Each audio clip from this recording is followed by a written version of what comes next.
हाँ जरूर तेल के बारे दस की हो रहा है की नहीं सूरत हाल है। ਅੱਜ ਅਸੀਂ ਤੇਲ ਲੈਣ ਗਏ ਆ ਡੀਗਰ ਕੋਲ ਪੰਪ ਤੇ ਗਏ ਆ ਤੇ ਨਾ ਤਕਰੀਬਨ 20 ਬੰਦੇ 30 ਖਲੋਤੇ ਸੀ ਤੇਲ ਲੈਣੇ ਵਾਸਤੇ। ਅੱਗੂ ਪੰਪ ਦੇ ਮਾਲਕ ਕਹਿੰਦੇ ਸੀ ਤੇਲ ਕੋਈ ਨਹੀਂ ਹੈਗਾ ਵੀ ਅਸੀਂ ਸਹੀ ਕੋਈ ਨਹੀਂ ਤੇਲ ਹੈਗਾ ਹੀ ਕੋਈ ਨਹੀਂ ਦਾ ਬੰਦ ਕੀਤਾ ਚਾਹੀਦਾ ਦਾ। क्यों बंद क्यों किया ने? ਇਹ ਮਹਿੰਗੇ ਹੋਣ ਦੇ ਚੱਕਰਾਂ 'ਚ ਵੀ ਪੈਸੇ ਵੱਧ ਲੱਭਣ ਦੇ हाँ ਹੁਣ ਜਿਹੜਾ ਤੇਲ ਵਿਕਦਾ ਪਿਆ ਅੱਗੇ ਵਾਲੇ ਰੇਟ ਤੇ ਹੁਣ ਉਹ ਨਹੀਂ ਪੀ ਦਿੰਦੇ। हाँ ते तेल तेल कितना महंगा होना कोई बयान सुने? ਤੇਲ ਅੱਜ ਰਾਤ ਨੂੰ ਮਹਿੰਗਾ ਹੋ ਜਾਣਾ। ते की और आवाम दा की बनना है? ਆਵਾਮ ਦਾ ਕੀ ਬਣਨਾ ਆਵਾਮ ਸ਼ੋਦੀ ਜ਼ਲੀਲ ਹੋ ਗਈ ਹੈ। किन्नी आवाम बैठी सी उत्थे? ਉੱਥੇ 20-30 ਬੰਦੇ ਬੈਠੇ ਸੀ।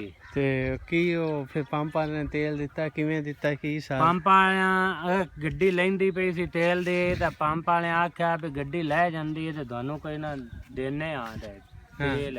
हाँ ਉਹਨਾਂ ਨੂੰ ਬਾਹ ਗਏ ਜਦੋਂ ਡੀਗਰ ਹੋਈ ਇਹਨੇ ਤੇ ਉਸ ਲਈ ਆਂਦੇ ਨੇ ਕਿ 500 ਦਾ ਸਾਰਿਆਂ ਨੂੰ ਦੇਣਾ ਹੈਗਾ। हाँ ਤੋ ਇਸ ਵਜ੍ਹਾ ਤੋਂ ਮੋੜੋ ਕੋਈ 1000 ਦਾ ਲੈ ਗਏ ਕੋਈ 500 ਦਾ ਲੈ ਗਏ ਗਏ हाँ ਤੇ ਬਸ ਉਹਨਾਂ ਦਿੱਤੇ ਤੋਂ ਬਾਅਦ ਤੇਲ ਨਹੀਂ ਦਿੰਦੇ ਪਏ। हाँ ये महंगाई के बारे कोई दसना चाहें तो?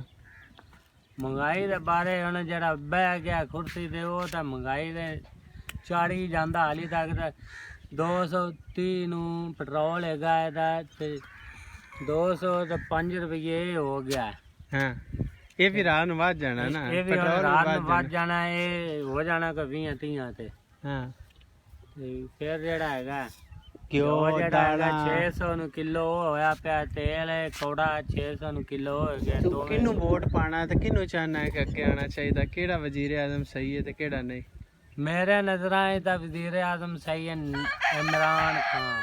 ਹਾਂ इमरान खान वोट पाएगा फिर? ਹਾਂ ਇਮਰਾਨ ਖਾਨ। ਉਹਨੇ ਮਹਿੰਗਾਈ ਘੱਟ ਕੀਤੀ ਕਿ ਜ਼ਿਆਦਾ ਕੀਤੀ?